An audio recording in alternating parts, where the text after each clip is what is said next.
Majority Report with Sam Seder. The destiny of America is always safer in the hands of the people than in the conference rooms of any elite. Sam Seder. They are unanimous in their hate for me, and I welcome their hatred. We must guard against the acquisition of unwarranted influence, whether sought or unsought, by the military-industrial complex. The Majority Report with Sam Seder.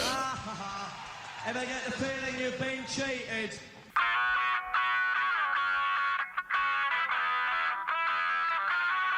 It is Tuesday, September 3rd, 2024. My name is Sam Seder. This is the 5-time award-winning Majority Report.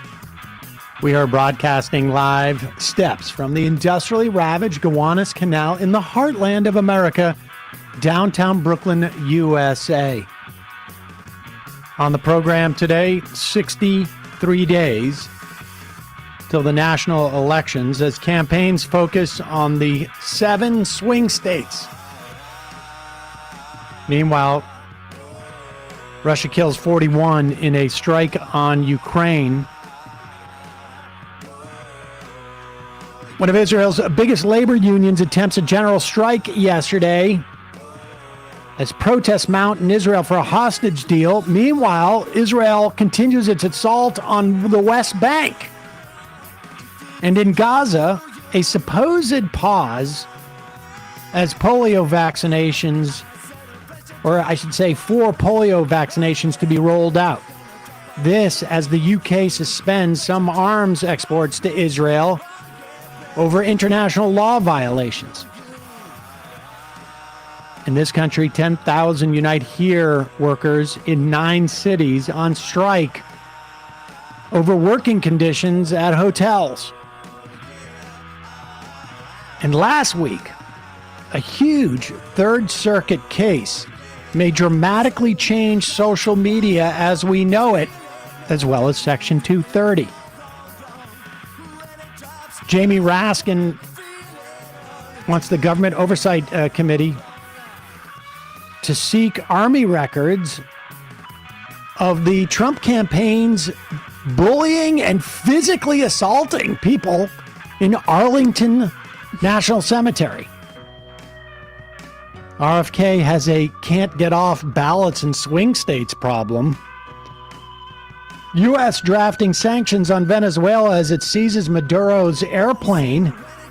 This as the Maduro's government, I should say judiciary, issues an arrest warrant for opposition presidential candidate Gonzalez.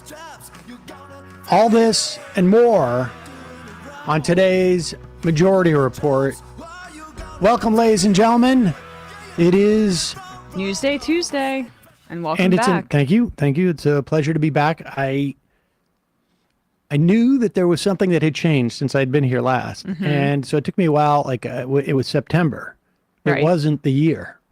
So no, not the year. Not yet. We still have to get through this election cycle. I don't know if you've heard of it. But, I have heard of it. Yes. Trump's up for re-election-ish. Well, not re-election, but it's Trump versus Kamala. Yes. And we're going to start our campaign to get Biden back in. I hear his favorability ratings are back up. He is plus 7 in approval rating since dropping out of the race. So we need an I'm staying in the race, don't we, Matt? We would. Yeah. I'm getting back in the race. Matt's iPad's frozen. I'm on the iPad. I'm setting up my soundboard. There's there was a couple of things from last week that I missed that I really want to talk about. We will talk about that in a moment. In addition to the 6 hostages, Israeli hostages killed, one of whom was an Israeli, or I should say an Israeli-American or American-Israeli. So it's garnered a lot of attention. According to Israel, Hamas executed them as Israel was raiding a tunnel. We will wait for more information, obviously, on that. And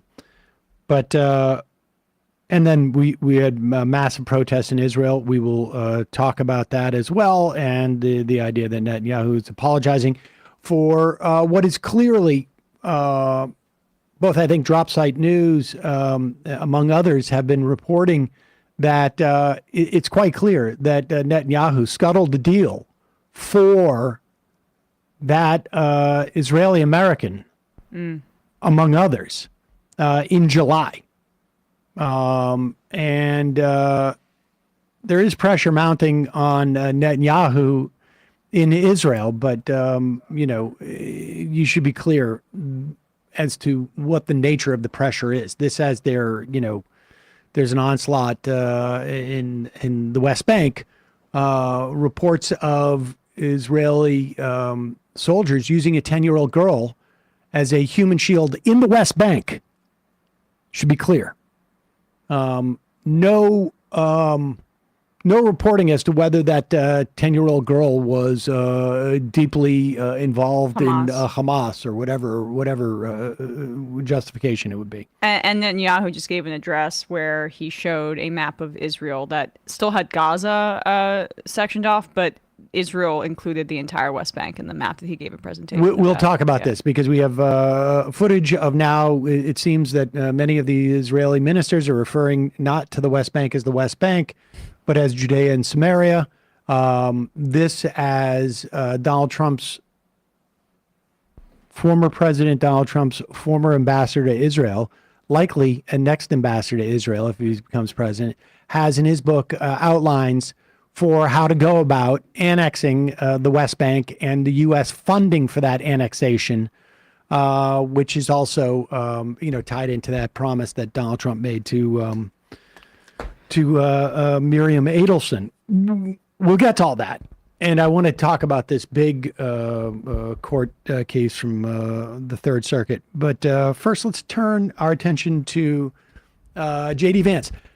I really tried to stay off of Twitter as much as I could during vacation. It was difficult. And I tried to watch as many woodworking videos as I could on Instagram.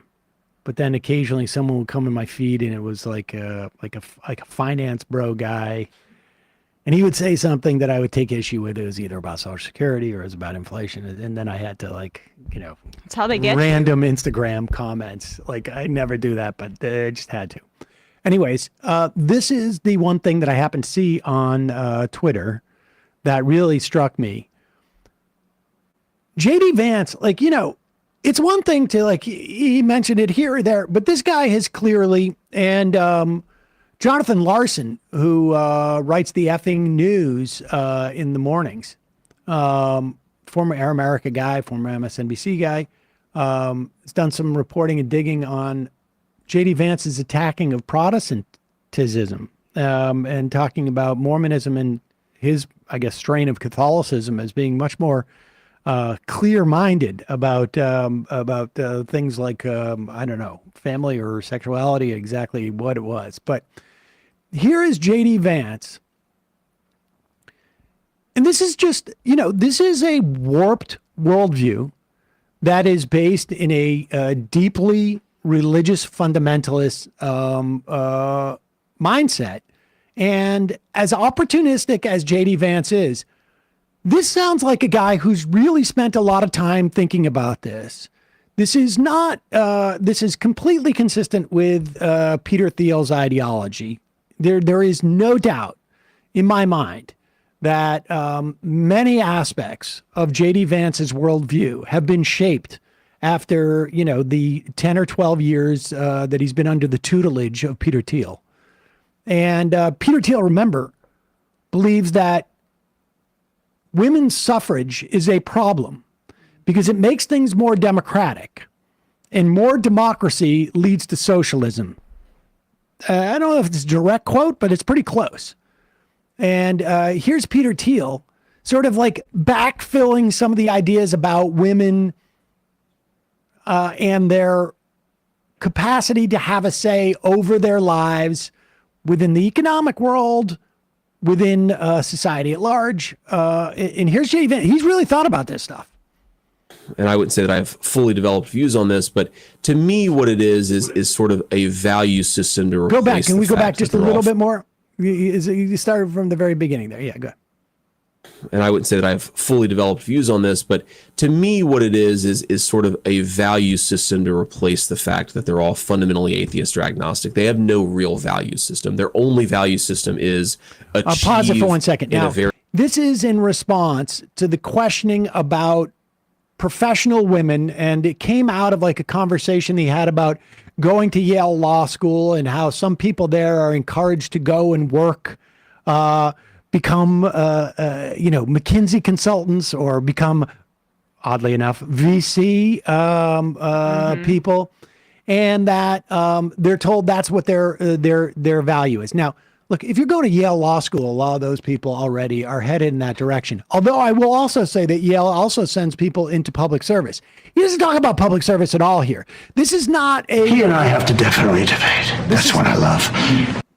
Sorry, that was... Sorry, my elbow accidentally hit my soundboard. But this is J.D. Vance, and they're going to pretend this is a critique of Yale Law School. But no, this is a critique, he's saying, of like people who don't subscribe to his religious fundamentalism, that they're searching for meaning, and they may find it in their careers, which, look, you can search for meaning in all sorts of different things, whether, it's a personal choice for people, whether they do it in their careers or not. I got news for him. Donald Trump did not search for personal meaning in his families, folks, just to be clear. But here's J.D. Vance with his, not completely rock solid views on it, but he's thought about this. And I wouldn't say that I have fully developed views on this, but to me, what it is sort of a value system to replace the fact that they're all fundamentally atheist or agnostic. They have no real value system. Their only value system is achieve in a very conventional way. Pause it. Now, just to be clear, don't take it down. Just for you at home who are keeping track, if you do not have religious fundamentalist views, you have no value system. That's because he believes it's impossible, right, for people to develop a value system absent being under the auspices of a religious edict. The idea that somehow they're pursuing racial or gender equity is like the value system that gives their life meaning. Well, of course, they all find that value system leads to misery, leads to unhappiness, and so. Can you pause it? Actually, I'm sorry. So they find that they all find that, right? He's just that's the fallacy. He jumps immediately to the fact that everybody who undergoes this value system or who abides by said value system is unhappy. He just takes that as a given, and then that's the rest of his premise, which we know is not true. So you just see how many untruths here are layered. If you are for equity or social justice in any way, you're bound to be miserable. He says. I suppose all the happy religious people. Yeah, like he exudes just real happiness and joy right here. Leads to misery, leads to unhappiness. And so I think that what happens is, like, whenever you really pursue something, right? Like let's say a doctor gives you a medicine to cure a disease and it doesn't work, right? The patient gets worse. Well, you can conclude one of two things. Either the medicine isn't working, or the patient was so sick that what they need is even more of the medicine that you originally prescribed. And I think the gender inequity stuff is like, we need more of the medicine. Okay, clearly this value set has made me a miserable person who can't have kids because I already, passed the biological period when it was possible. And I live in a 1,200 square foot apartment in New York and I pay $5,000 a month for it. But I'm really better than these other people. What I'm going to do is project my Pause it for a second. Now, he is specifically talking about women who are in menopause or postmenopausal, and they believe in equity and social justice. I mean, this is, and I want to be clear, this is in 2021. This is, prior to him realizing that the Trump strategy was going to be, let's just get a bunch of 22-year-old men to vote for us who are really into wrestling. In many respects, this is why J.D. Vance was picked, not the other way around. They decided their strategy going into the RNC was, We're going for hardcore men. Hardcore, we're going full in. Men is going to be, we're going to try and do this on a gender basis, ironically enough. And that's why we're going to have wrestling. We're going to hit a specific target. They resent women who are, maybe their boss. They resent, this is the way we're going to go for it. And this is before they knew that Harris would be the nominee. Yep. This was their plan. And so they're like, this is our strategy. And Trump Jr. goes, I got just the guy who can do this, because he's been out there talking to the Rogan crowd forever. It's on my podcast. He gives it an intellectual sheen. Yep. He's thought about this. This is a right-wing populism for you, just so you guys know, which is a fallacy, because you can essentially see how over 50% of the population, and of course more, but just at the outset is excluded from this vision of right-wing populism. It is a right-wing populism, but let's be clear. This is not an economic populism. No. And this is a populism that is driven by either first or second order religious fundamentalism. They're not selling religious fundamentalism to these Rogan viewers. They're selling everything that comes out of that. Hierarchy. The hierarchy, in this instance, the patriarchy. Patriarchy is just a hierarchy, except for just means that, like, it's always the guy who's on top. And then they call it moral values, right? That's exactly what religious is. That when they say that the liberals are godless and they don't have value systems, what they really mean is that they don't abide by religious hierarchies. Better than these other people. What I'm going to do is project my racial and gender sensitivities on the rest of them. And the reason that our society is broken is because these people don't think the exact way that I think. Even though the way that I think has made me a miserable person, I just need to make more people think like that. So we're going to teach this in our schools, in our universities, even in our elementary schools, because once everybody agrees with me, then everything will finally come full circle, and we'll have a happy, healthy society. Women are often misdiagnosed by doctors because their pain is not taken seriously, specifically male doctors. And I just want to point out that J.D. Vance in this entire premise, when he talks about medicine, never once questions if his diagnosis is correct. He immediately says that all liberals and people who don't abide by his ideology are unhappy and miserable, and then goes into the whole medicine analogy. But do you ever kind of question whether or not your underlying diagnosis of said liberal women is correct? Are they unhappy? Have you taken a poll on this front? Of course not, because he doesn't really care about their unhappiness. He cares about the control that he can use, or the propaganda value. And let's be clear, this is total projection. I mean, you can see it even embedded in this entire thing. Like the idea that they're trying to impose their values, their lack of values on the rest of us. This is a guy who's out there saying, these people have deviated from the religious fundamentalism that I pursue, and therefore, not only are they godless, not only are they aimless, they are valueless, and they are unhappy, and they are trying to promote this. And then he's sort of where he stops thinking about this is where he has to say comes full circle. Because there is no way to interpret that. That's him basically saying, I've decided to stop thinking about this now. They're going to teach inclusion. They're going to teach equity to everybody. And then it comes full circle. Yeah. What does full circle mean there? Yeah. That means that everybody has inclusion and equity. And I don't want to go there. I don't like that. That's not, what he doesn't want to do is he doesn't want to make it explicitly clear that inclusion and some type of equality amongst people is fundamentally against his world vision. And he doesn't want to make that explicitly clear. So he has to basically say, well, I just got into a cul-de-sac. It comes full circle. Yeah. We're done with conversation.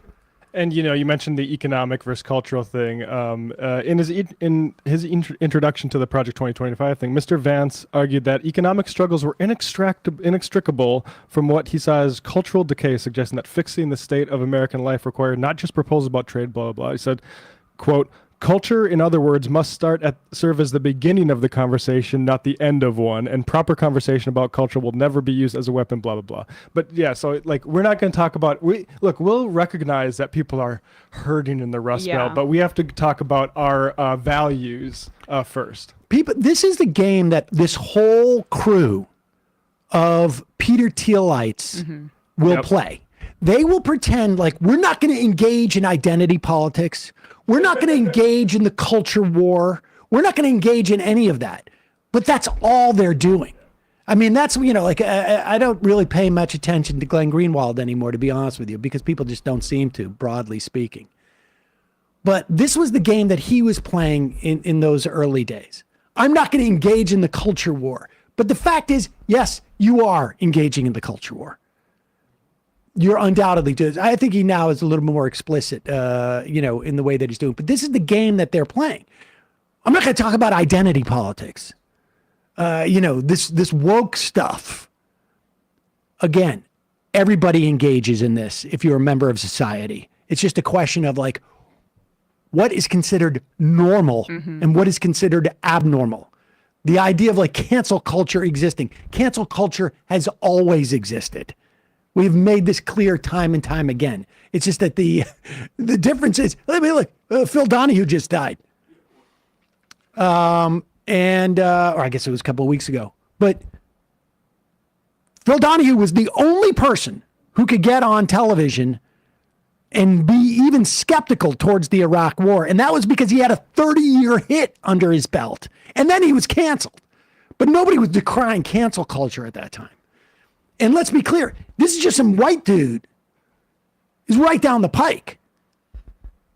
It was a different era where it was like you didn't even get scheduled unless you were of a specific bandwidth. White guy believing XYZ. And what's incredible about this branding of this as being populism, right-wing populism, and you see a lot of newer, more online right-wing influencers engaging in this, is that it's fundamentally against a majority of the population, their worldview. It's a minoritarian vision. So it's an anachronism. But I think it's also not popular when you get down to everyday people, and it's reflected in how people are responding to J.D. Vance, who, by the way, this bears repeating, does not come off as a happy guy as he talks about how everybody else is miserable. And I think that's a problem for him. Looks like a My Chemical Romance roadie. Exactly. I reference Corey Robbins' reactionary mind, but this is what they will do on the right. Yeah. They will pretend that they are fighting the power, when in fact what they're doing is simply reinforcing the existing power structure, right? I'm fighting against, I'm daring enough to speak out against this sort of woke mind virus that's out there. But really what you're doing is, and they know this, or I think they know this, they are speaking in support of a pre-existing hierarchy that has existed for millennium. That's what the reactionary mind does. They just dress it up. It's, from the free market Fonzie through to, whomever, your latest sort of libertarian, your favorite new sort of quasi non-self-identified libertarian. Free market Fonzie being, I think, Nick Gillespie from a recent magazine, right? Exactly.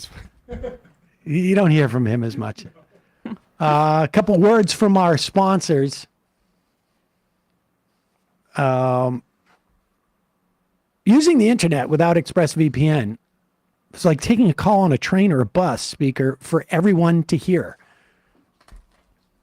I mean, it's fine. It's if you're not talking about something sensitive, but if you are, you're in big trouble. Do you really want the whole train to know about your medical test results, or I don't know, telling your daughter your credit card number to go so she can supposedly buy books? I want to thank ExpressVPN for supporting the Majority Report. Here's the deal. Visit expressvpn.com/majority. You can get an extra 3 months off free. All of your traffic flows on the internet, flows through servers and internet service providers, including mobile network providers, and they know every single website you visit. In the U.S., ISPs are legally allowed to sell that information to advertisers.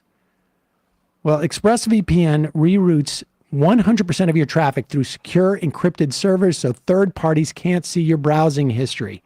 It hides your IP address, makes it extremely difficult for third parties to track your online activity, and it is super easy to use. You fire up the app, you click one button, you get protected. That's it. Super easy. It works on all your devices. It works on your phones. It works on your laptops, your tablets, your smart TVs. Wherever you are, you can stay private on the go. And ExpressVPN has been rated #1 by top tech reviewers like CNET and The Verge. These type of VPNs were always very intimidating to me, and I'm not even sure 100% exactly how the technology works. And that's because all I do is I press a button. I have the app, I open it up, I press a button, I don't think about it. Sometimes I'll say like, oh, I want my server to be in Australia so that I can maybe watch a different thing on TV or something to that effect. Or I see they sell this on Canada's website and, or sometimes you play around with airline fees. Whatever. The point is, it is super easy to use if you just want security. And it's super easy to use if, you use it for other stuff too. You can protect your online privacy today by visiting expressvpn.com/majority. That's expressvpn.com/majority. You get an extra 3 months free. expressvpn.com/majority. Folks, now is the time for you to get your Sunset Lake Sabbaday.com tincture. You've been eyeing that Goodnight oil. Sam says it's great. He uses it every night. Maybe I'm going to try that. Or, I was thinking about trying the Sabbaday with melatonin. Or I was thinking about trying the 3,000 mg tincture. Or I want to try this flavor. Well, now is the time. Happy post-Labor Day, folks. You work hard, whether you're recovering from a long day or relaxing on your day off, you deserve a Sabbaday tincture that works as hard as you do. Sunset Lake Sabbaday, full spectrum Sabbaday tinctures do just that. Whether you need to unwind, go to bed, or just keep your stress in check, a little Sabbaday can help. Starting today, you can get all of their Sabbaday tinctures for 30% off when you use the coupon code LABOR at checkout.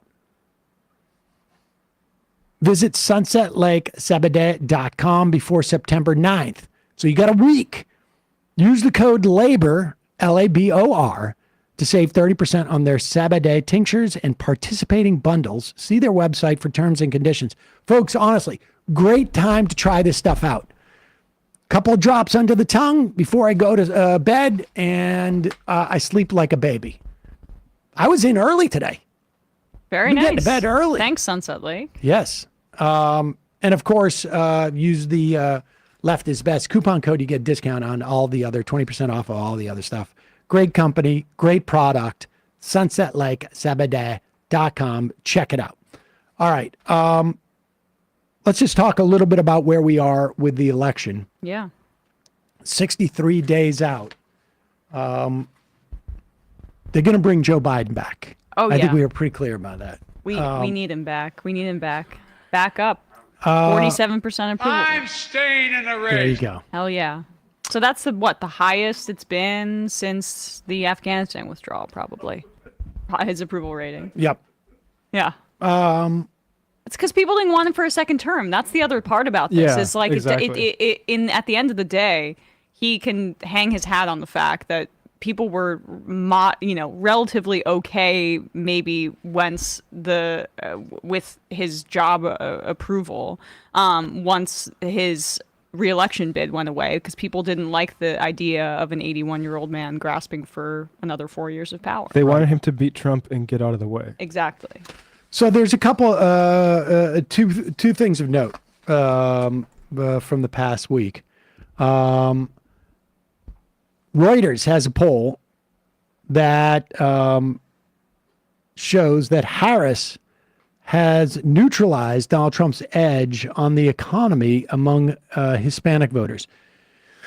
Look, we got now really 2 solid months, 63 days, 2 solid months moving forward. We're going to see interest rates are probably going to be cut in the next couple of weeks. We're already seeing mortgage rates going down.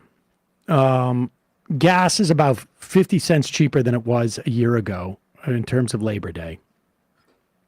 I don't know where the economy is heading 6 months out or 4 months out or 5 months out. There's a lot of different mixed signals.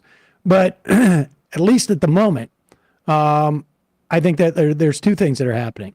One is that people are feeling a little bit more optimistic about the economy. We still have a massive housing shortage. But I think they're really basically just saying, in general, they think that Biden is competent to wrap up the presidency, but to wrap it up. And they think that Harris is just generally more competent than Biden at this point. And they like her better, and they like her policy proposals better based on what we're seeing from polling. I mean, when's the last time in your lifetime you've seen a Democratic nominee within the margin of error generally on the economy? That was poll numbers last week of the Republican candidate. Yep. I mean, Republicans always win on the economy my entire lifetime. This is registered voters overall favor Trump's approach to the economy over Harris's by 45 to 36% in this poll. Right. Hispanic registered voters viewed them equally, each at 39%. This is also going to, this is why you're starting to see Nevada, Arizona, North Carolina, Georgia are all in play in a way that they weren't for Joe Biden. We're seeing a turn, and here is this I guess was from Friday. Yep. This is a YouGov poll showing the swing states. Sun Belt now in play. I mean, she added a swing state, which is North Carolina. Yes. Like there were 6 swing states under Biden, and now there's 7. And let's be clear, in North Carolina, I mean, there's a certain baseline that Harris is raising all of her numbers in these Sun Belt states. But North Carolina, the edge, if she were to take North Carolina, which again, long shot. But what's the name of that governor? I don't think it's a long shot. I think, well, it's a long shot in terms of like Mark Robinson. Where we were. Mark Robinson is pulling that ticket down. Yeah. And this is very much like we may be seeing sort of a similar dynamic in Pennsylvania with, that. Well, it's definitely a similar dynamic in Nevada with abortion being on the ballot. Jackie Rosen's also leading by double digits, and in Arizona, where I'm saying like in Pennsylvania in 2022. Right. Where the Mastriano running effect for governor, just yes, depressed enthusiasm on the Republican side. And this may be happening in North Carolina too, because the Republican Party has to support their nominee, and they begin to look bad in conjunction with that. Trump is out there saying, this is the guy to vote for, and Robinson, I think, got through that primary because of Trump's support.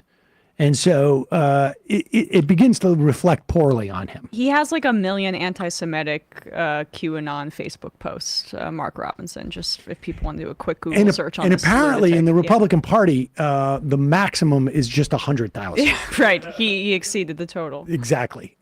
Here are the swing states according to YouGov right now. In In all swing states, Harris is +2. That is sort of a meaningless term. But in Arizona, it's at 48%, statistically tied. Again, these are all within the margin of error, except for Georgia, she's up +2. Michigan, she's up +3. Nevada, up +4. Maybe that's slightly outside the margin of error. She was up a lot more in Michigan. I'll just note that. Yep. And Republicans are running ads in Michigan as a part of a rat F. We'll get to that, but saying how pro-Israel she is. North Carolina +2. Pennsylvania +4. And in Wisconsin +8, which puts her, outside the margin of error there. Now, she just needs Wisconsin, Pennsylvania, and Michigan, and then that gets her to 270. So now there's Wisconsin, multiple paths. Pennsylvania, yes. Yep. There's either the Rust Belt sort of strategy or the Sun Belt strategy. They're not mutually exclusive, but it would be rare to pull off both. But they're basically now both campaigns are basically just laser focused on those 7 states: Arizona, Georgia, Michigan, Nevada, North Carolina, Pennsylvania, and Wisconsin. And that's, they're going to spend 90% of their time there over the next 60 days. There was a story in the Boston Globe where one of the well-placed volunteers on the Trump campaign in New Hampshire said, it's over in New Hampshire. He's going to lose here worse than he did in 2016 and 2020. And then they fired that guy. Can't have those bad vibes. Yeah, that's not, that's bad juju. Meanwhile, RFK Jr. is trying desperately. You remember I guess when he decided to drop out, this happened last week too, didn't it? When he decided to drop out and support Donald Trump, in really what is one of the more grotesque sort of like transactional things I've ever seen. Having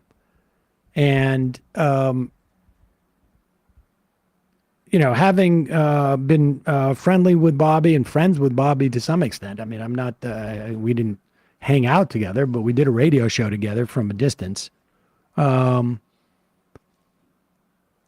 is one of the most transactional things I've ever seen him do and could imagine him doing, frankly. Trump? No, engaged in a transaction with another Well, I'm guy? talking about Kennedy. I know. The idea that he had was, speaking of him, am going to stay on the ballot in blue and red states in an attempt to build some type of party or something, get 5%.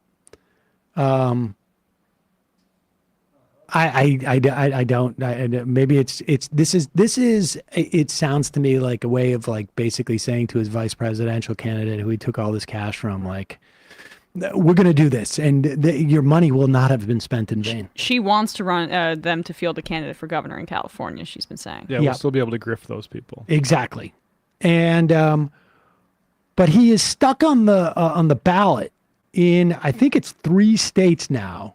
Wisconsin and maybe Michigan and North Carolina. But he really wants to get off in North Carolina because he thinks that's where he's drawing the most from Donald Trump. Yep. And they are very concerned, I think, in the Trump campaign that they're going to lose North Carolina. Kennedy is not doing this. He's not freelancing this. No. They're telling him this was all part of the negotiations. You've got to get off the ballot in these places. This was not his determination. You want a job, and they're just going to basically put him on the head of a commission to basically say that I mean, they'll put him on the transition team, but he's going to be so iced out. It's going to be amazing. I mean, I'm sorry. I mean, I also like the one thing. Kennedy is very smart in some ways, but this is not somebody you want to put in charge of organizing things. He's going to have ideas, and then when people carry it out, it's all just going to get iced out He's going to, all those ideas are going to be sidelined. The one thing he'll maybe get his commission where he can look at, and drive like anti-vax organization numbers. Not Who good knows? For the weird allegations, I'll say. No, but they are trying to get their name off of the North Carolina ballot. These states have statutes. We saw this on the flip side when you couldn't get onto the ballot if you were nominated after a certain date in some of these states, like Ohio, for instance. You can't get off the ballot because they've already started to send out absentee ballots. So I don't think he's going to get out off the ballot in North Carolina. And it's going to be ironic that if he ends up helping Harris in North Carolina. It'd be delicious, I think is what you meant to say. Yes. It would be amazing. Although, Bobby can take secondary credit because, as we mentioned before, the big driver would definitely be Mark Robinson. Yeah. And at the end of the day, that's Trump's fault because Trump endorsed that guy. So chicken's coming home to roost. Indeed. Kennedy tried to get back onto the ballot in New York. He cannot, which is, his father was senator from New York State. So a big missed opportunity for his whatever 5% stuff. But of course, Trump is now going around and campaigning with Tulsi Gabbard. So he got Jimmy Dore's vote. But perfect. He's to the left of all you guys now. I want to talk briefly about this Third Circuit case because this is really big, and we'll have somebody on to talk about this. But when the Federal Communications Decency Act passed, I think it was in '96. This was there was a lot of controversy around, like AOL was posting, or it was essentially promoting like child pornography rings and stuff like this. Oh my gosh. The late Barry Crimmins came in and testified about this stuff, and there was some there was a Section 230 put into this. We've talked about this in the past, which basically says, and now understand, things have really changed dramatically in terms of the internet from then.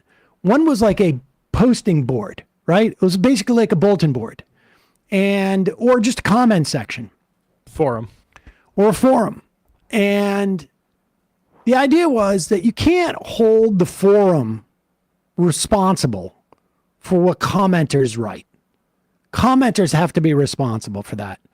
These forums can do their best in terms of moderating, but they can't ultimately be held liable because they're just putting up basically a bulletin board.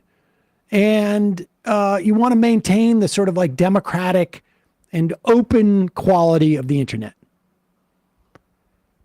Flash forward 25 years later, 30 years later, and these forums, they still exist. I mean, you could put comments on like, on our YouTube videos.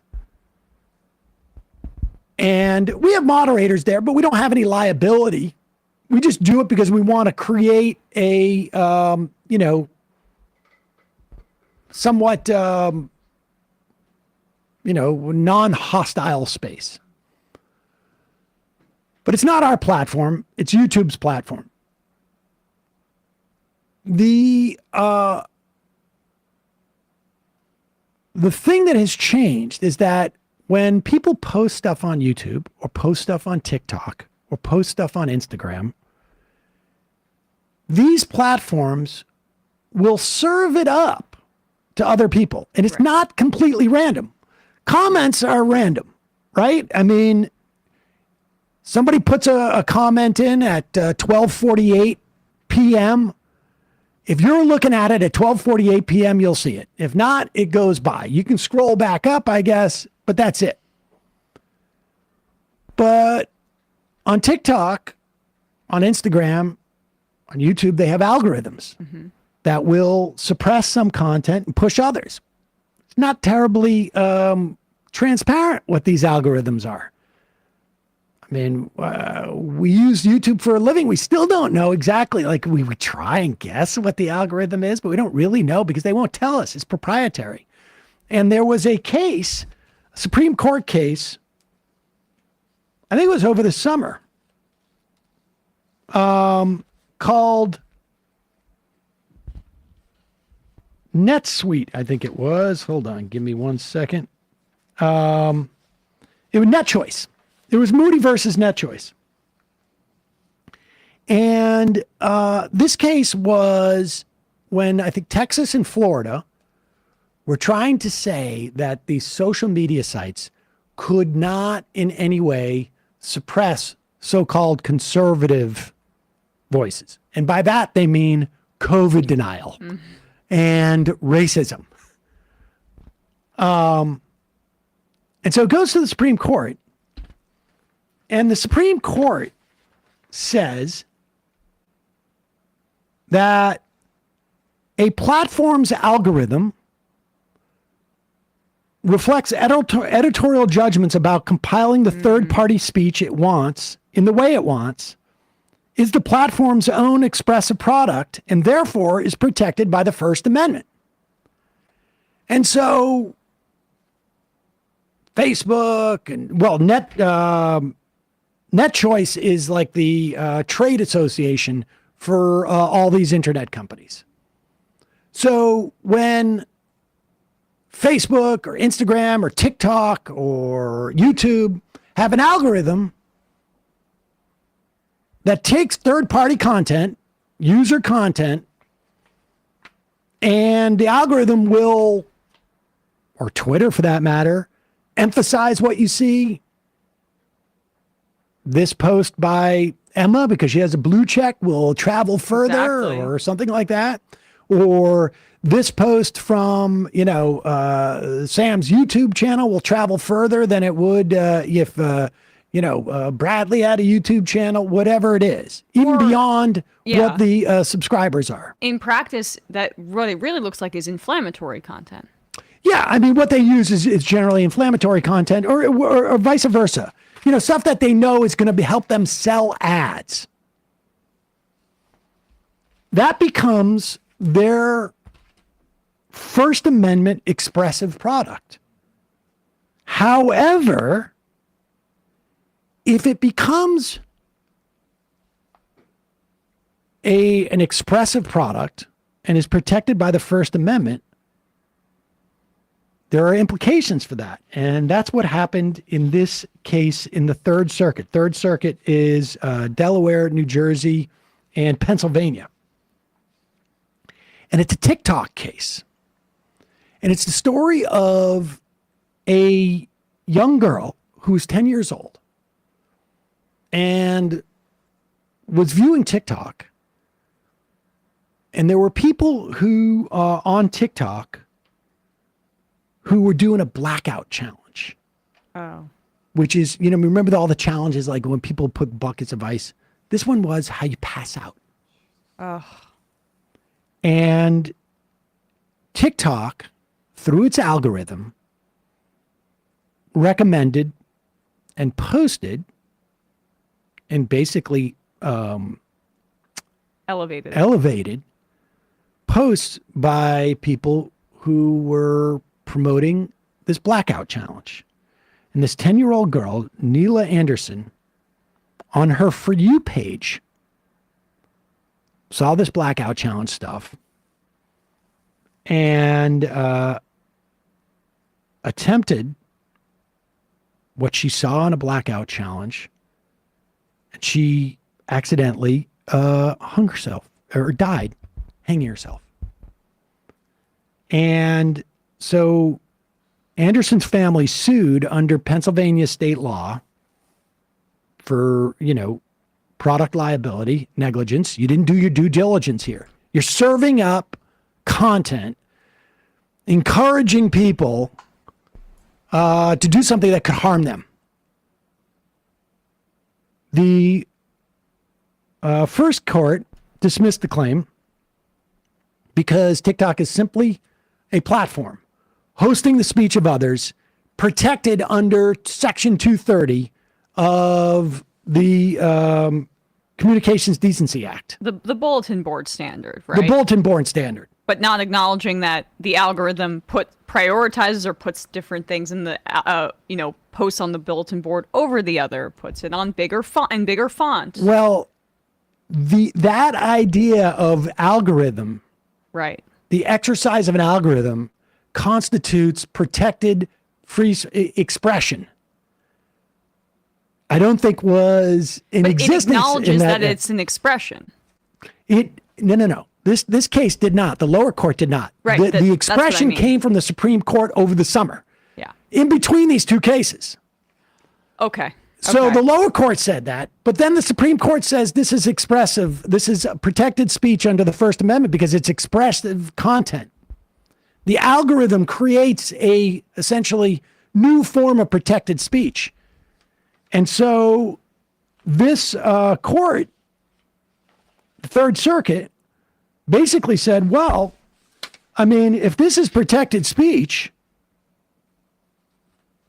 first party speech under the First Amendment, when they curate compilations of others' content via their expressive algorithms, it follows that doing so amounts to first party speech under Section 230. It is no longer third party speech for which a platform is not liable for. It now becomes first party protected First Amendment speech, but also comes with it a liability. And so TikTok was found liable.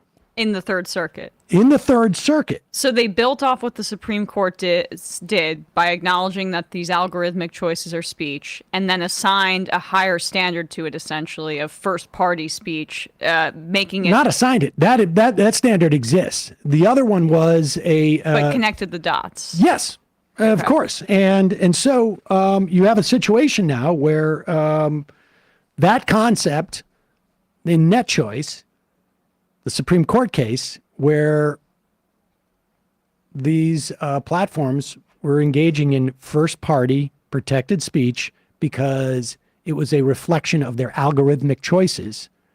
They're taking user content, putting it through their black box, spitting it out.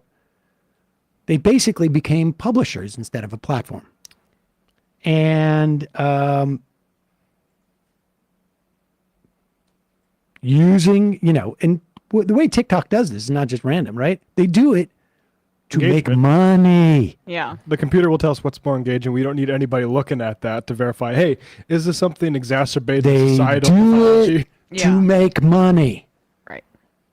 They don't need moderators. They need to see they just need to create a feedback loop. What's going to get the most engagement? What's going to make us the most money? They need to not have moderators because moderators cost money.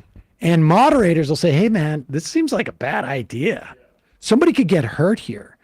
Their entire business model is built upon this lack of liability. Mm-hmm. Like this is what I've been saying for years. The whole algorithm thing is about them not paying people. It is about them maximizing their advertising sales. The fact that they have no liability means that, like, we just go for one function only. What's going to get the most views? We don't care what it is. And if we don't have a human being to go, guys, why are we promoting this? This seems bad. So now this case is going to probably it's definitely going to get appealed if it hasn't already. I don't know. It's been a couple of days. It's going to go to the Supreme Court. I wouldn't put it past the Supreme Court to completely contradict itself from case to case. But this is a big deal because if I'm going to invest, let me put it this way. The whole reason why Elon Musk bought Twitter was so that he could mess with the algorithm. And now if he's liable for the Nazis, for the misinformation, and I'll also say, like, places like Spotify. You can pretend like you're not publishing content because you put it on other platforms, but they're all going to be responsible for this stuff. Well, what about phishing schemes and like scams? Are you responsible? I No. wonder if that's definitely. Yeah. Facebook is going to be responsible for if they are pushing. There's like some type of military scams on there, like military families being.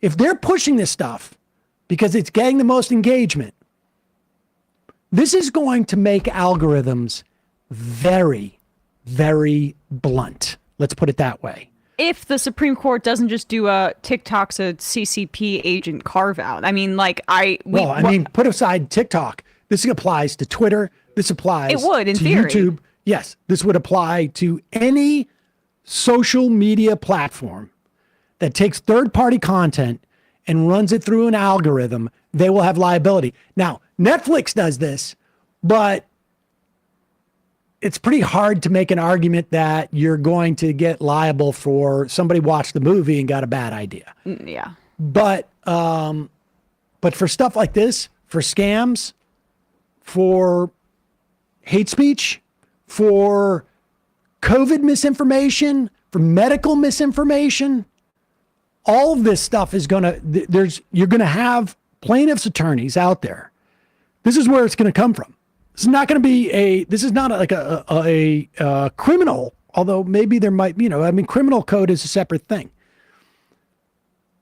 But the primary implications of this is going to be, I'm representing these clients who were harmed because your platform served this up to them. If the rule is by the Supreme Court ruled in a way that makes sense, right? They could frame the Supreme Court their can do whatever they ruling, want. right? But in a national security sense, because there's bipartisan consensus right now in Washington about TikTok, but attacking it from like basically a Chinese competitive standpoint as opposed to going after big tech more broadly. It's not a coincidence. We were chatting about this before the show, but Mark Zuckerberg just said, Jim Jordan, you were right. Like, I'm your new buddy on the same day that this was handed down, I think, right? They're going to try to cozy up to Republicans in that ecosystem so that it's more about their competitor TikTok as opposed to a broad-based regulation. I don't think the liability, I think the question is they're going to have to address Section 230. They're going to have to address it head on. I think that's why they're going to have to. Have you seen Mark Zuckerberg's recent PR gambit? He's saying Trump is being so bad, but I think that's because he's worried about how this is going to happen. But that's why we shouldn't rule out that they tailor any ruling in a way that's more about like a foreign-owned company as opposed to dealing with Section 230 on its face. Supreme Court could do whatever it wants, right? But the bottom line is, they're going to have to address this head on because they could do I don't know what kind of carve out they would do for some girl in Pennsylvania who got served up. It doesn't matter who owns it. The concept that the Third Circuit ruled on had nothing to do with who it was. It's just about liability. Now, TikTok could escape liability, but the Third Circuit has ruled this. So if you're in Delaware, and I would have bet a lot of these social media platforms are incorporated in Delaware because that's where you get all the breaks. Yeah. And that's why I think this TikTok suit took place there. If you're incorporated in Delaware or New Jersey or Pennsylvania, or if the harm was done there and you as a plaintiff are able to get into that jurisdiction, I have no doubt there's already now been half a dozen cases filed. There's going to be people waiting to sue about 100%. 100%. They're locked and loaded, these plaintiffs' attorneys. And so this is going to, the Supreme Court's going to have to deal with this. Even if it's not this case, right? Even if because there's going to be more suits, to your point. Like, there could be. My point is just that this one will get there first, though. This will get there first, but it's specific to TikTok, and I just want it to, or I guess the case is related to that. I just want it to be on people's radar because there's a lot of tackling TikTok through specifically as one company and ignoring the rest of these American-made companies that have robust lobbying efforts that want to crack down on TikTok as a competitor to Facebook, for example. The problem in that scenario is, in the Third Circuit, this is the law of the land. So the Supreme Court has to do something affirmative that's going to change the law of the land. They can make a carve-out for TikTok being not liable. Ruling, right. But they can't go. They have to reverse the Third Circuit And they're going to have to do that. And how they're going to do that is not necessarily going to be distinct to TikTok, because that law of the land in the Third Circuit exists now. But they could reverse it and then essentially say, unless there's some sort of national security concern, this is not a way that you can regulate speech. And that's a way to still go after TikTok, but allow big tech companies that are American-owned to not have to abide by You mean let the ruling stand, but reverse the ruling, right, in the Third Circuit, and basically say that, no, this algorithmic editorial decisions are not what that first person speech classification, reverse the Third Circuit, but that's their ruling. The Supreme Court made that ruling that it is first person protected speech in net choice.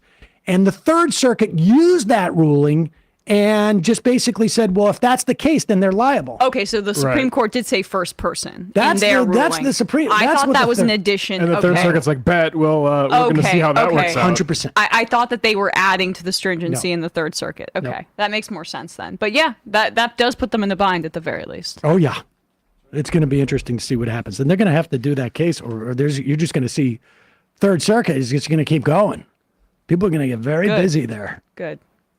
All right, let's talk about what's been going on in Israel. The Israeli military said Sunday, 6 bodies were found in Gaza. They were hostages, according to Israel, who had been murdered by Hamas. Hamas is saying they were killed in bombings. Yeah, it's look. There has been too many instances of the Israeli military putting out statements that that subsequently we find out are not true. What is clear is that these 6 hostages were killed, or they were killed at one point. What is not clear is exactly how they were killed. But supposedly close to the time that they were discovered, is what I saw, They were also discovered close to where the hostage who was alive was discovered. So you could also determine maybe that hostage is providing intel to the IDF about the location where they were. Possibly. And but the bottom line is 6 hostages dead. They were definitely, and Hirsch Goldberg Paulin, the Israeli-American citizen, was on a list in July when Hamas had accepted the original Israeli offered ceasefire plan, which once Hamas accepted it, Israel moved the goalposts.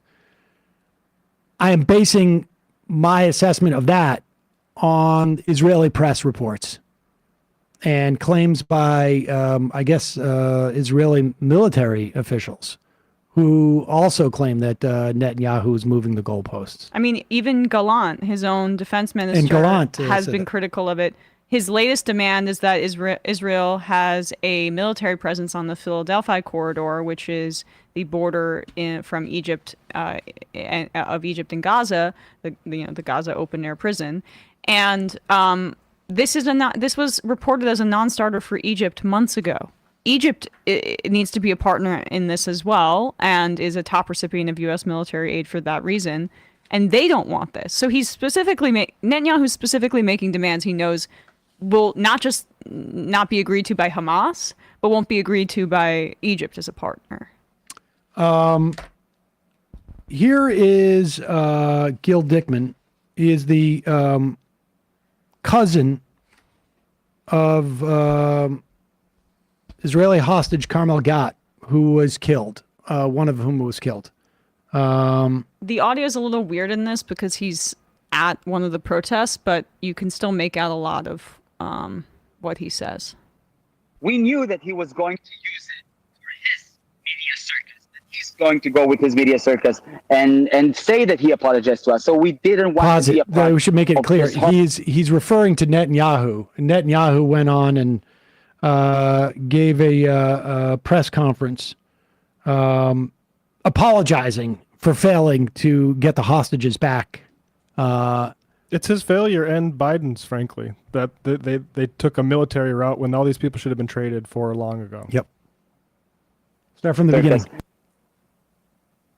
We knew that he was going to use it for his media circus, that he's going to go with his media circus and say that he apologized to us. So we didn't want to be a part of this horrible charade. He is going to use the murder of my cousin in order to keep the war going, and this is exactly. I'm furious. You know, it's exactly what he does. It's his responsibility that they were killed. He could have saved them, and if he just chose what most of the Israelis wanted, what most of the world wants, which is to bring the hostages home and get a ceasefire, Hamas would have been home. And now it's his fault that she's dead. And now he's using her death to make more and more hostages die in captivity. This is exactly what's going to happen. And Hamas is a terror organization. We blame him for the killing, the execution of the hostages, of course. But on the other side, I want to see a nation that believes in life and not another politician who believes that he can use death as a weapon, the death of civilian hostages as a weapon in his political charade. Just to be clear, he said it's his responsibility they were killed. He could have saved them. Again, this is consistent with the reporting. It's consistent with what Gallant had accused him of. And here's how this protest was starting all day. There was an attempt yesterday, Monday, to do a general strike. Apparently, the Israeli labor tribunal, within a couple hours, said it's illegal, and the union backed down. But there were protests, and this was posted by a former 972 mag reporter, and I think she wrote take a look at what she wrote there. She said something to the effect of, like, 10 years ago when I was working for 972 mag.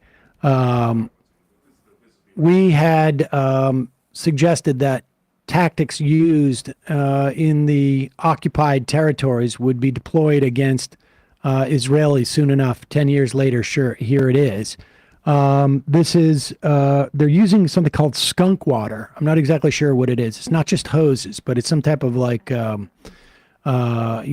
chemical within the water. Go ahead.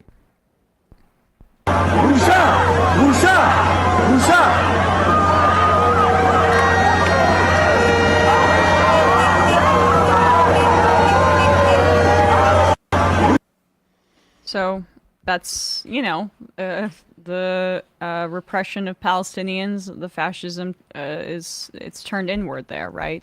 And it invariably it does. Yep. That was you were citing Lisa Goldman, who said a decade ago, at least, when I still was writing for 972 magazine, we said that one day police would use West Bank occupation tactics on Jewish Israelis, happening now. But the problem with these protests is that they are it's a wonderful display of force, and we welcome them, or not force, but just people going out in the streets, and they should be welcomed. But they don't have the staying power that they fully do, because I was listening to Gideon Levy this morning on Democracy Now! Saying the issue of Palestinian civilians, it's lip service basically, but that's not the thrust of the protests. And it's the same thing with the conscription of the Orthodox Israelis too, right? Like, these protests can't have the effect that they need to without, by the way, outsized pressure, because internally their politics, it's just not enough to change the trajectory of what the military is going to do. It's looking upward, and upward is Bibi Netanyahu. And that's the horror of all these people who I think early on said we need to have a hostage deal for these people, but they only could voice their appeal as, like, we support Israel, we of course condemn Hamas, but also can you please get a ceasefire? And ceasefire is not really what Bibi is interested in. And even if Hamas executed these hostages right before they were recovered, which I think is a likely I mean, it's plausible. It's very plausible. It's still Netanyahu's fault. Yeah, he should have been traded for them. They'd been, a ceasefire for hostage deal has been on the table since at least January, and Netanyahu has been sabotaging his own negotiators on this front. These lives could have all been saved. So even if Hamas executed them because they feel that there's no earnest talks about a ceasefire happening, that's because of Netanyahu and the Biden administration not dealing with these negotiations in good faith, leading to that kind of situation. It's still on the parties called the power here. Regardless of what the motivation is by the Israeli government, rescuing the hostages simply not a priority. Yeah. What is a priority is continuing the assault on Gaza. And now, with supposed a brief pause so that the spreading polio in Gaza can be, kids can be vaccinated against it. There's already at least one reported case of polio from a small infant. They're now essentially killing and assaulting in the West Bank and laying the groundwork for annexation of the West Bank. We're going to take a break. We'll head into the... let's do it now. So we can actually have a fun app. There's a story today in... where is this? The Haaretz story? The story of... Shoot, where did I put that? Donald Trump's former ambassador to Israel. His book is about to come out. And here it is. It's from forward.com. Former President Donald Trump has largely remained silent on what he might do in a potential second term regarding the issue of particular interest to Jewish Americans. I would, I'm not sure I love that characterization, but however, if his close advisor's perspective offers any insight, it would involve the U.S. actively funding a previously shelved Israeli plan to annex the occupied West Bank. Look, it's already been previously reported that Miriam Adelson basically said to Trump, I'm going to give you $100 million worth of PAC money if you promise to annex the West Bank. That story was reported. 2 days later, she gave him the money. Then we played video of her, I don't know, a couple of weeks ago, speaking about Donald Trump keeps his promises. When I supported him in 2016, he promised me move the embassy to Jerusalem. He promised me get out of the Iran deal. He promised me make peace with Saudi Arabia. He did those things. And then she was like, and the Golan Heights, like we weren't even expecting and that. the Golan Heights, exactly. Yeah, we weren't even expecting. Those are bonus. Hey, called a baker's dozen. And now she's asked for the annexation of the West Bank. Here's a quote from David Friedman's forthcoming book. Again, he was Trump's ambassador to Israel round one. There is absolutely no reason to believe that he won't be in round two. Israel will need financial assistance to, quote, to assert and maintain its sovereignty over Judea and Samaria. Remember that term. It's a biblical reference to the area that normal people refer to as the West Bank. He wrote this in his book, One Jewish State, the Last Best Hope to Resolve the Israeli-Palestinian Conflict. So one state from the river to the sea? Friedman suggests that the next Republican administration and Congress could redirect $1 billion from existing aid to the Palestinians, including funds meant for the Palestinian Security Force, to finance the annexation plan. The easiest bucket to tap into in reposition is that of the United States. In the book, Friedman dedicates an entire chapter comparing the fate of Palestinians living under the Israeli sovereignty to citizens of Puerto Rico. Palestinians, like Puerto Ricans, will not vote in national elections, he writes. Palestinians will be free to enact their own governing documents as long as they're not inconsistent with those of Israel. Now, of course, we do not have in the United States, as bad as a situation it is, and more sovereignty in Puerto Rico needs to be its own state. But we don't have a national edict that says if you are not of white European heritage, you do not have X, Y, and Z rights. That exists in Israel. Yeah. This is just a colonial system. I mean even Palestinian citizens of Israel, ones who are Israeli citizens, are still second-class citizens in terms of what their rights are.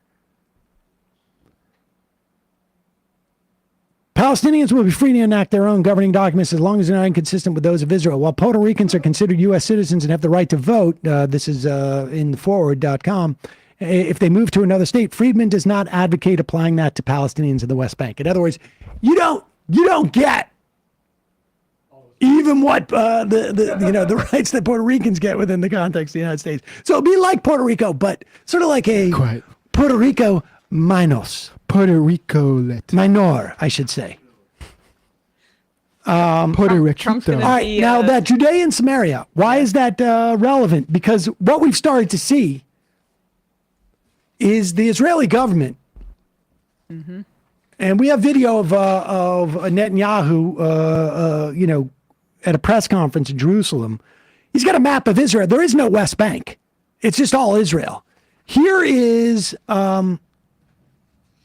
Israel's UN ambassador, Danny Danon, asked about Israel's plan to relocate Palestinians in the West Bank. The West Bank, not in Gaza.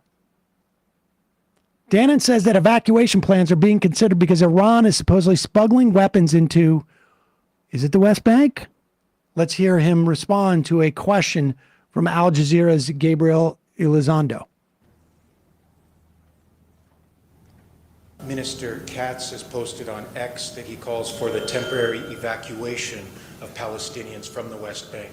How do you plan to do that? So first, let's speak about the facts. The facts are that Iran is trying to infiltrate also Judea and Samaria.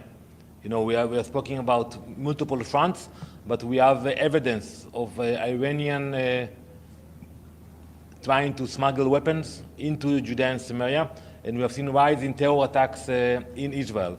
So we take the measures necessary to prevent terror activities in Israel and in Judea and Samaria, and we will do whatever is necessary. You're planning to evacuate Palestinians from the West Bank, sir? Like the minister said on social media this morning? We proved that we are capable of fighting terrorism in Judea and Samaria, and we will continue to do that. So they're contemplating temporary evacuation of Palestinians from the West Bank. They want to basically put more people into the open air prison in Gaza, and that's it. They're just going to take it one piece at a time. One piece at a time.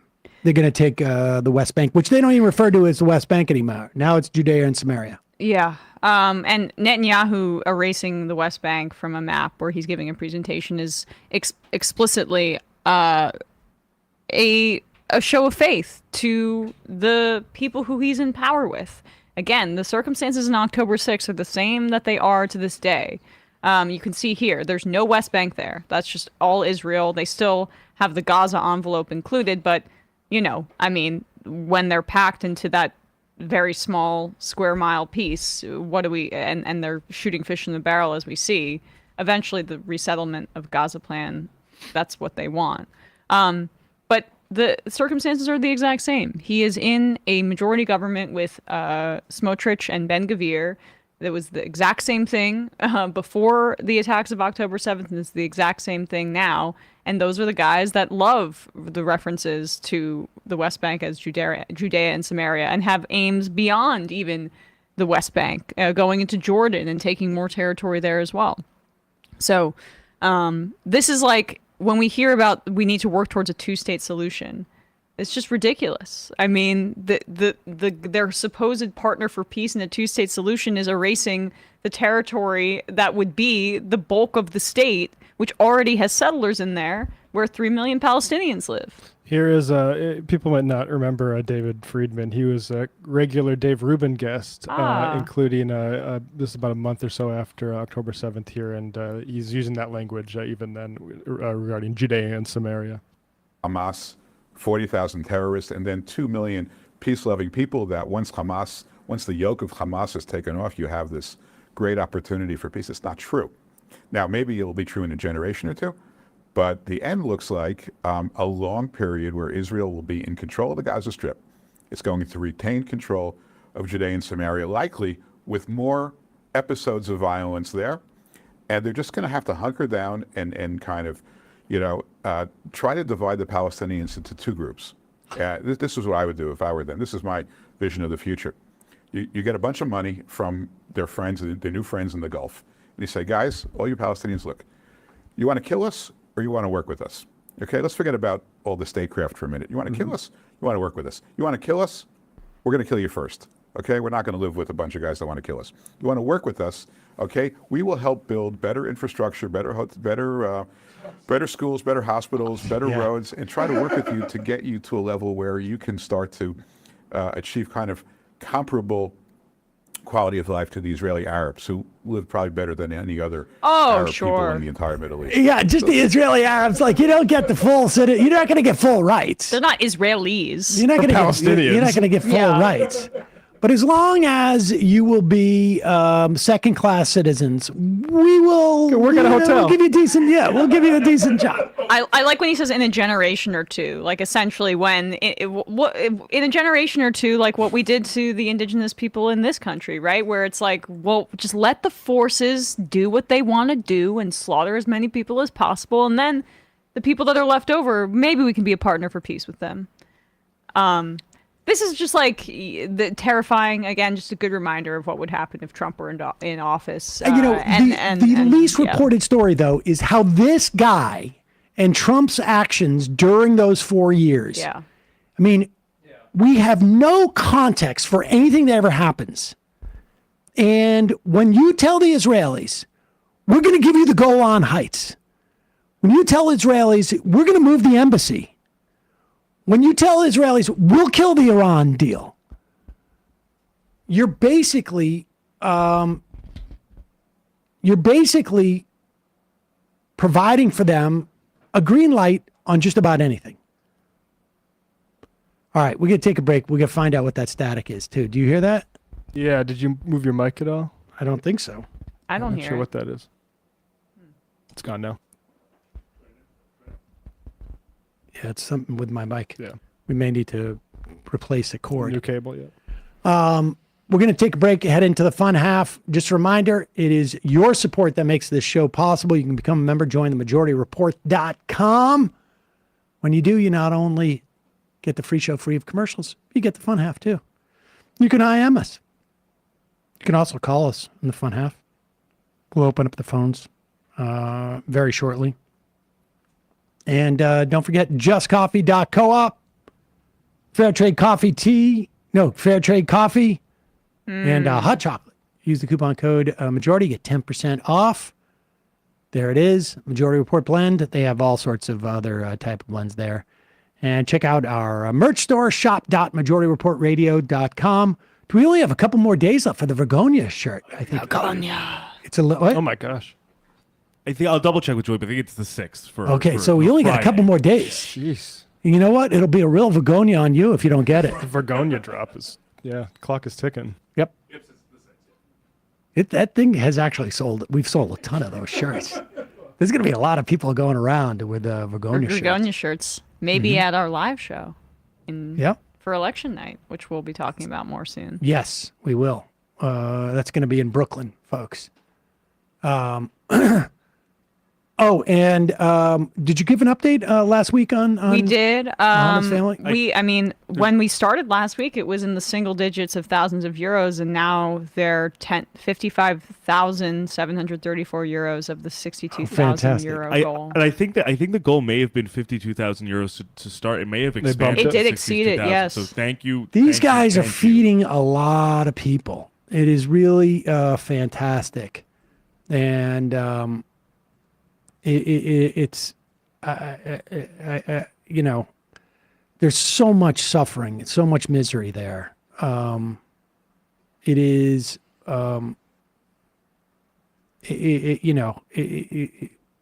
being able to help one family who's helping so many others is it's a nice feeling. At least there's a sense that you can do some tiny thing to help folks over there. It really is, and you folks are really terrific for helping out. Yeah. Emma, ESVN. On ESVN, last week, you can check out that episode if you still have your fantasy draft coming up, because we gave some tips on who we like in that draft. But on Thursday, since we were off Monday, Bradley and I will be back with our season-long predictions for the NFL and our first picks against the spread starting Thursday night, youtube.com/ESVN show. Matt. Left Reckoning tonight. We got Ben Case back on. Ben had a really great sort of objective social science piece about using existing standards to qualify or classify what's going on in Gaza as a colonial massacre. He's on again. They tried to use local democracy to get Pittsburgh to divest, and we're going to hear the sad story of that tonight. So patreon.com/Left Reckoning tonight, live at 7 o'clock Eastern time. Yeah, these protests, I mean, I already see that there's kids outside of Columbia on like day one today. Shame on NYU, my alma mater, by the way. Yeah, it's just making going it a police state. It's just going to keep ramping up. Yep. And it's interesting that we'll talk about this in the fun half, but the timing too of that Washington Post piece about Phil Gordon and her being open to an arms embargo, but not saying it publicly, is clearly, I think, meant to be some sort of indication. But I don't think it doesn't travel in the same way as you say, like when you say publicly. The problem with Biden these signals line. is they're trying to find a signal that's both suitable to the people who want the violence to stop and also not offensive to the Zionists, like AIPAC and stuff. Yep. And that is an impossible needle to thread. So you're gonna have to pick. Yep. And they're picking so far. All right, folks. See you in the fun half. You are in for it. All right, folks. 646-257-3920. See you in the fun half. Are you ready?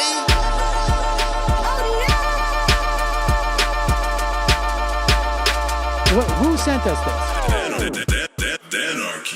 Alpha males are back.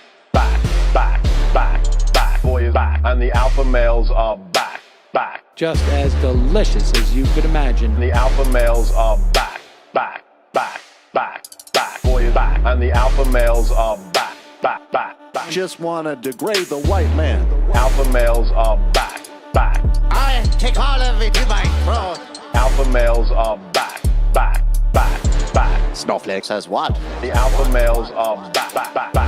You are a madman. And the alpha males are back. Oh no, Sam Seder! What a fucking nightmare! Can we bring back DJ Danner? Yeah, or a couple of them. Just put them in rotation. DJ Danner. Well, the problem with those is they're like 45 seconds long, so I don't know if they're enough of a break.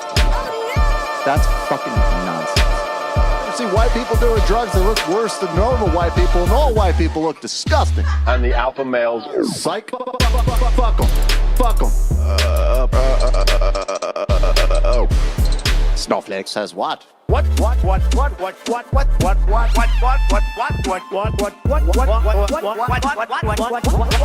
Snowflake says what?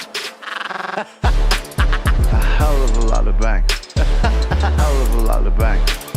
A hell of a lot of bank. Okay, I'm making stupid money. Hell of a lot of bank. A hell of a lot of bank.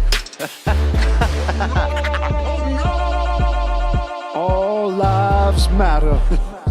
Have you tried doing an impression on a college campus? I think that there's no reason why reasonable people across the divide can't all agree with this. Psych. And the alpha males are back. And the Africans are black African. And the alpha males are black. And the Africans are back. When you see Donald Trump out there, doesn't a little part of you think that America deserves to be taken over by jihadists? Keeping it 100. Can't knock the hustle. Come on, fuck 'em. Things I do for the bigger game plan. By the way, it's my birthday. Happy birthday to me, Jew boy. I have a thought experiment for you. And the alpha males are back. Africans are black. Alpha males are black. Africans are back. Come on. Come on. Someone needs to pay the price for blasphemy around here.